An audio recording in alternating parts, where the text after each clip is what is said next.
जय जय श्री हरि भक्तों। लक्ष्मी नारायण भगवान की जय। सत्यभामा ने कहा कि हे प्रभु, आप तो सभी काल में व्यापक हैं और सभी काल आपके आगे एक समान हैं। फिर यह कार्तिक मास ही सभी मासों में श्रेष्ठ क्यों है? आप सब तिथियों में एकादशी और सभी मासों में कार्तिक मास को ही अपना प्रिय क्यों कहते हैं?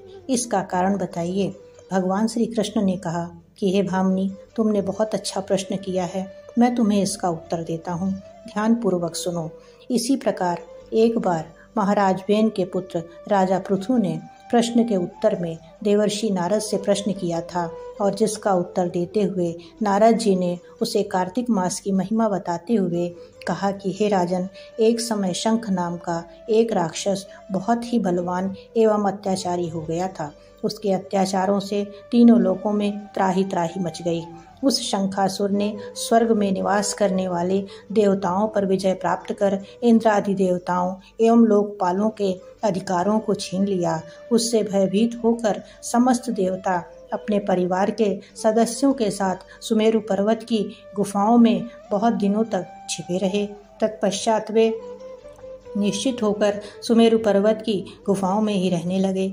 उधर जब शंखासुर को इस बात का पता चला कि देवता आनंद पूर्वक सुमेरु पर्वत की गुफाओं में निवास कर रहे हैं, तो उसने सोचा कि ऐसी कोई दिव्य शक्ति अवश्य है जिसके प्रभाव से अधिकारहीन यह देवता अभी भी बलवान है। सोचते सोचते वह इस निर्णय पर पहुंचा कि वेद मंत्रों के बल के कारण ही देवता बलवान हो रहे हैं। यदि इनसे वेद छीन लिए जाएं तो वे बलहीन हो जाएंगे। ऐसा विचार कर शंखासुर ब्रह्मा जी के सत्यलोक से शीघ्र ही वेदों को हर लाया। उसके द्वारा ले जाए जाते हुए वेद मंत्र भय से उसके चंगुल से निकल भागे और जल में समा गए। शंखासुर ने वेद मंत्रों तथा बीज मंत्रों को ढूंढते हुए सागर में प्रवेश किया, परंतु ना तो उसको वेद मंत्र मिले और ना ही बीज मंत्र।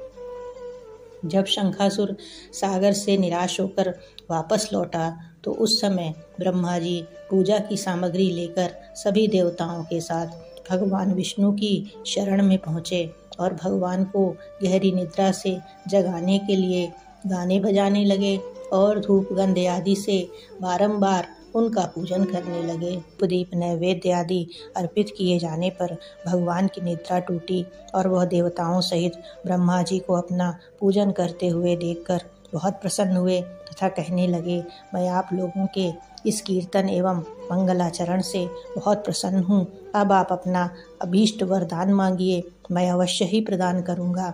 जो मनुष्य आश्विन शुक्ल की एकादशी से देवोत्थान एकादशी तक ब्रह्म मुहूर्त में उठकर मेरी पूजा करेंगे, उन्हें तुम्हारी ही भांति मेरे प्रसन्न होने के कारण सुख की प्राप्ति होगी।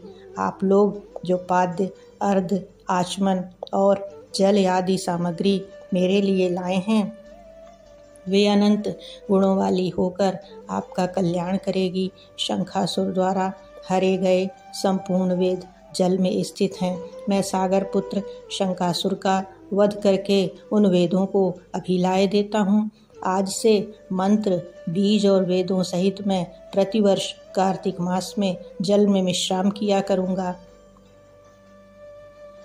अब मैं मत्स्य का रूप धारण करके जल में जाता हूँ। तुम सब देवता भी मुनीश्वरों सहित मेरे साथ जल में आओ। इस कार्तिक मास में जो श्रेष्ठ मनुष्य प्रातः काल स्नान करते हैं, वे सब यज्ञ के अवभृत स्नान द्वारा भली भांति नहा लेते हैं। हे देवेंद्र, कार्तिक मास में व्रत करने वालों को सब प्रकार से धन, पुत्र, पुत्री आदि देते रहना और उनकी सभी आपत्तियों से रक्षा करना। हे धनपति कुबेर, मेरी आज्ञा के अनुसार तुम उनके धन धान्य की वृद्धि करना, क्योंकि इस प्रकार का आचरण करने वाला मनुष्य मेरा रूप धारण करके जीवन मुक्त हो जाता है। जो मनुष्य जन्म से लेकर मृत्यु पर्यंत विधि पूर्वक इस उत्तम व्रत को करता है, वह आप लोगों का भी पूजनीय है। कार्तिक शुक्ल पक्ष की एकादशी को तुम लोगों ने मुझे जगाया है, इसलिए यह तिथि मेरे लिए अत्यंत प्रीतिदायिनी और माननीय है। हे देवताओं, यह दोनों व्रत नियम पूर्वक करने से मनुष्य मेरा सानिध्य प्राप्त कर लेते हैं। इन व्रतों को करने से जो फल मिलता है वह अन्य किसी व्रत से नहीं मिलता। अतः प्रत्येक मनुष्य को सुखी और निरोगी रहने के लिए कार्तिक महात्म और एकादशी तिथि की कथा सुनते हुए उपयुक्त नियमों का पालन अवश्य करना चाहिए।